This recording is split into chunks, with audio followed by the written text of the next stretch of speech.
Welcome to Super Fast Tortoise. Do you want to be better at drafting Magic the Gathering, knowing what cards you want to pick, or getting an idea of the deck you want to make really quick so you can further make the best picks and choices for your deck? Well, today's video, we're going to give you the best 5 tips for drafting when drafting in Magic the Gathering. Tip number 1. The first tip is about remembering this acronym that you've heard part of before. BREADRX. BREADRX is an acronym that has been floating around the internet for a bit with my little added flavor. When people talk about drafting, they will talk to you and tell you what to do, what the picks are, what bread means, and other strategies. But BREADRX is here to help you remember the kind of cards you want to look for to better make a solid game for your deck that you need. So what is BREADRX? BREAD stands for bombs, removal, evasion, aggro, draw, ramp, and mana fixing. Bombs are big beefy creatures or game-ending spells. Removal is mainly about removing creatures, so like cards like Murder, for example, that destroys a target creature. Those are good cards, but cards that also remove enchantments and artifacts and planeswalkers out of the way are great. And removal with cards that have multiple effects on it, like destroy target creature or planeswalker, or destroy target creature and enchantment, or destroy target enchantment and artifact, those are good removal cards. Evasion is very important, because evasion is not just what some people think it is. When people say evasion, they just think of creatures that have flying or are just unblockable, which those cards do fall in the context of evasion. Trample follows in that suit. But what evasion stands for, or what evasion is for, is having the ability to swing in and get through to your opponent. Having an ability that lets your creature get to your opponent even if it's blocked with trample is considered evasion. These are important details. Aggro. Aggro is very important. Aggro just means you want the creatures in your deck to be fluent on the battlefield enough. You want creatures to be played from your hand and cast out onto the battlefield enough that you can swing in as much as possible. Because limited is a creature's format. Limited is usually won by creatures. Combos don't work all the time. Non-creature wins don't work as much in limited as creatures do. You want about 12 to 14 creatures in your deck. You want to have a good cluster of creatures to be pulling out, because creatures do win the format. I cannot express that enough. So having creatures with abilities and such are really good. Having creatures out constantly is very good for your game. Draw. In the BREAD acronym, most people say duds, like cards you don't want, or cards that are just filler. Cards are not good. But we know those cards exist. So instead of saying duds, I put draw. Drawing is very important and limited. Black and blue have the best draw spells. Sometimes green gets good draw spells. Red has some decent draw effects in it. Every color is supported by another color, at least for draw spells. These are the cards you want. You don't want to put a dud card in your deck if you can have a draw spell. That's the way it is. Duds you really don't want in your deck unless it's a creature that you need to put in. Sometimes you have no control over the picks you get, especially at the end. So you want to have the best kind of cards in your deck, for the best synergy in your deck, for the best deck synergy. Deck synergy is a word I know I've made up, but I might not be the original person to use it. But deck synergy is focusing on the things that you want in your deck to happen. Having good draw in your deck helps your deck progress further. Having a solid ramp package in your deck as much as possible works with deck synergy. And mana fixing helps with deck synergy.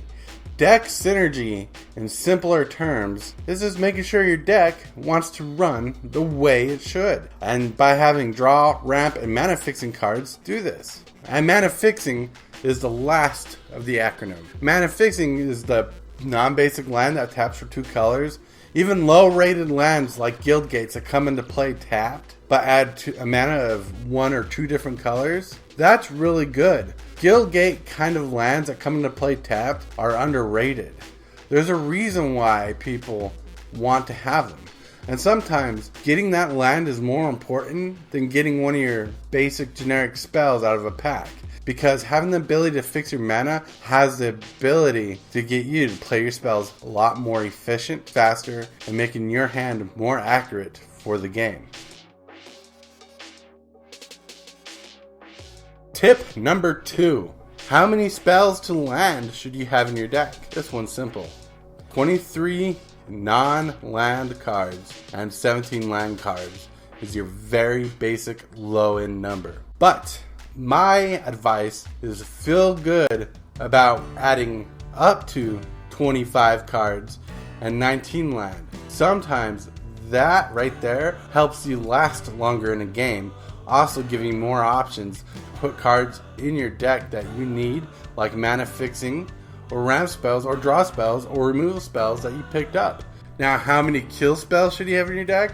Probably 4, at least. How many draw spells? 3 or 4, at least. How many ramp spells? About 3 or 4. That's 12 spells. That kind of falls into the 17-23 ratio you want to keep there, but do not go over your 12 to 14 creature limit. Tip number 3. The cards you hate is the deck you make. Do not take cards from a pack that are not in your colors that you are not willing to run yourself. The more cards you take just so other players don't have them, end up taking up your sideboard, and that sometimes leads into 4 to 5 color shenanigans that are hard to pull off, and by this time you don't have enough mana fixing to do so. So try to stay in color when picking all your picks. It just runs smoother for you when you do. Tip number 4. Tip number 4, I think, is not thought of as an important tip. 3 colored decks are more common than you know. When drafting, usually choose 2 colors.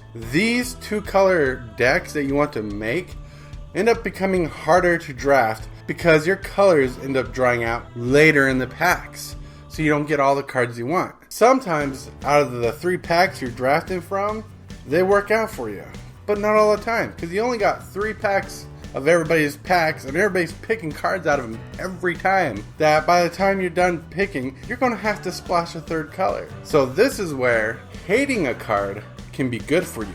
Hating a card that's a 3rd color, hating a card that's a color you are willing to run, will help you out. Running 3 colors in a deck is pretty solid.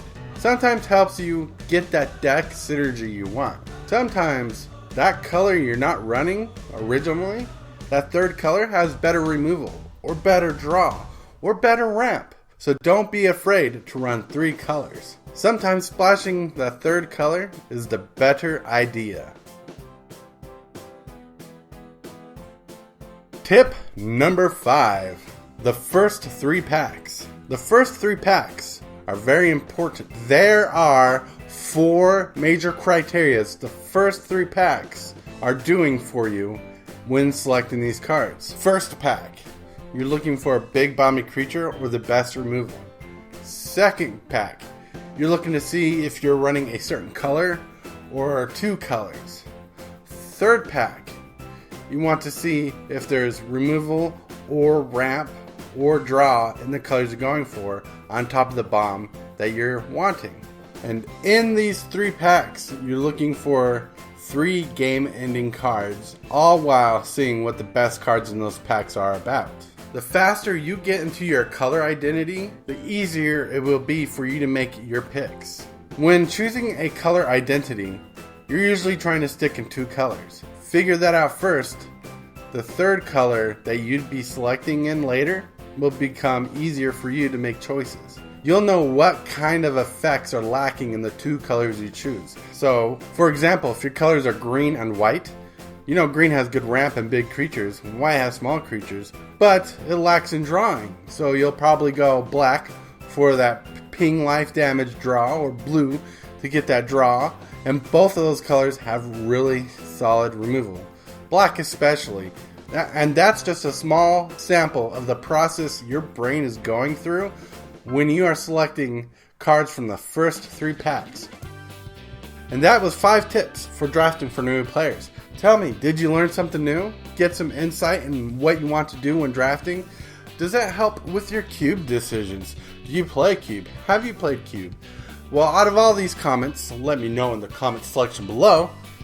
And until next time, play wise, my friends.